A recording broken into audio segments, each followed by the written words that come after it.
Jennie LaMonte is the program director for the Mitchell Scholarships, which is a program to go to Ireland. Daniel Altschuler graduated in '04. He was a Watson Fellow right after his senior year. Then he applied for the Rhodes Scholarship and was awarded a Rhodes Scholarship. And I have to tell you, he was a bit of a reluctant Rhodes applicant. So I then also love to say that he went on and studied and is studying for his PhD, which he will defend next month.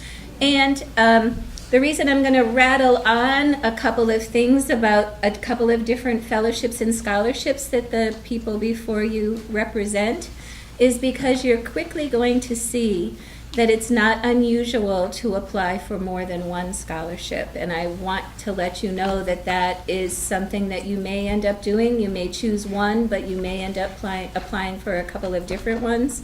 And it's sort of more, it's more the case than not that might happen. So and then also Daniel is right now a finalist or semi-finalist for a White House fellowship. So and then we have Tovah Ackerman. She graduated in '09. She is a current Gates Scholar. She'll be heading off to Cambridge next year.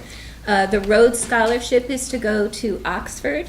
The Gates Scholarship is to go to Cambridge. So, and Tovah's going to talk to you a little bit about the Gates application and the interview. There's a foundation interview for all of these different scholarships, and we don't often have the people who have interviewed for these scholarships here to talk to you about what those interviews are like. And sometimes that can help direct how you might approach filling out an application.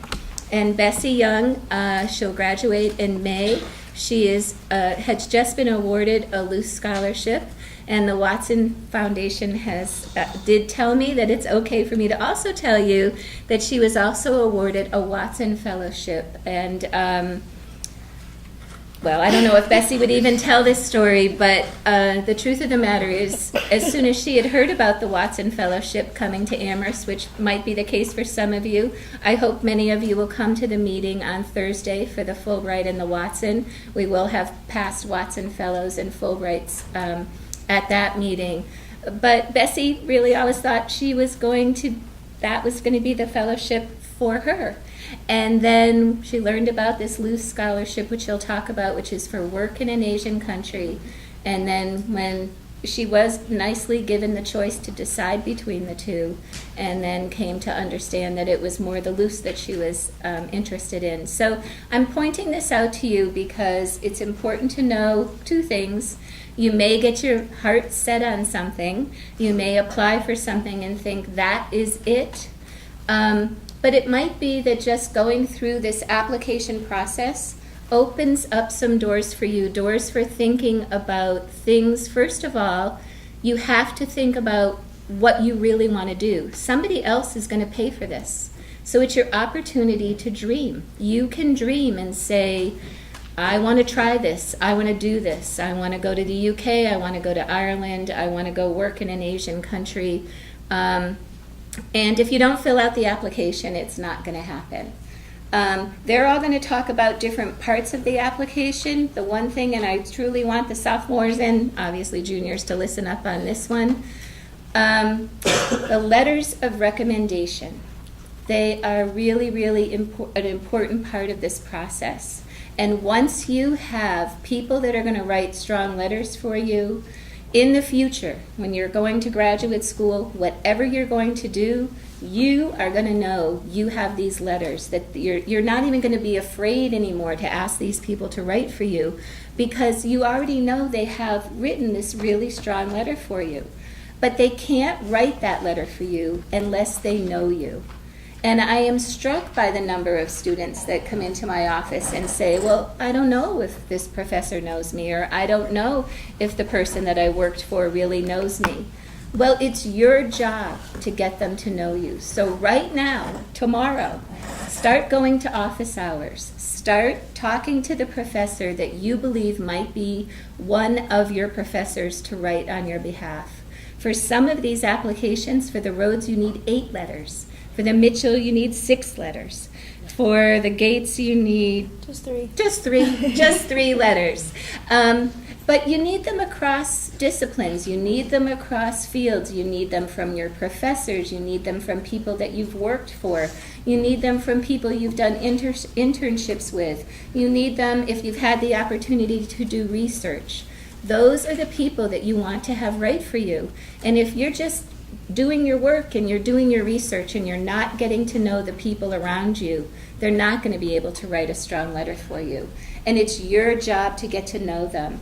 And then when you do make this request for the letter, make sure you give them your resume, the other thing you want them to do is you want to get them caught up in this dream with you. Many of the professors here at Amherst have applied for these awards. Daniel right now happens to be the only Rhodes Scholar on the campus. We don't have a professor who's a Rhodes Scholar. We have Fulbrights. We have, a while ago we had a Watson, but he has since moved on. But they have applied. I can tell you professors that can remember to this day the interview that they had for one of these awards. It did have an impact on them. But you also need to know they did go on and do other things. They used maybe that application to then apply for a graduate program.